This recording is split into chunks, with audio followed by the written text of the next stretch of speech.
Respeitar, ser tratado como cidadão. Respeitar, compreender e ajudar o irmão. Respeitar, não é julgar, mas é amar. E onde há o amor, já também está. Em triste época surgem pensamentos tristes, também a Babilônia tenta massacrar o bem. E o guerreiro tenta fazer diferente, mas é tratado como marginal e consequentemente em busca da situação, em já buscar refúgio, uma iluminação, viver em paz com sabedoria como rei Salomão. Por isso rogamos aquele que reside em Sião, por favor, ó já me ajude pra do mal me esquivar. Eu peço força no meu cantar e que as pessoas possam se amar e se respeitar.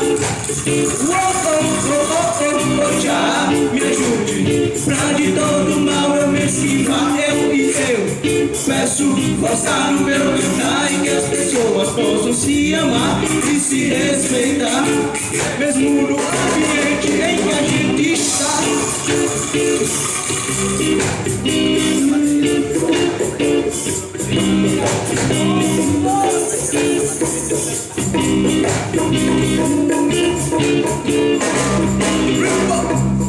Sacrifício feito por Jesus, não importa se for num estar ou numa cruz, mas amar o próximo é o mandamento.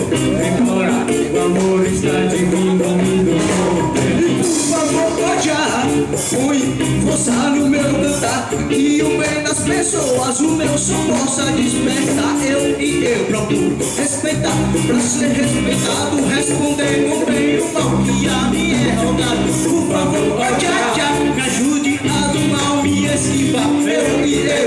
Eu peço força no meu cantar e que as pessoas possam se amar e se respeitar, mesmo no ambiente em que a gente está, mesmo no mundo em que a gente vive, mesmo no meio de todo esse mal, que as pessoas possam se amar e se respeitar, obedecer o mandamento de Já. Já peço através dessa humilde oração, pois eu mantenho a minha fé vivente, mantenho a minha fé vivente. Limite, aie,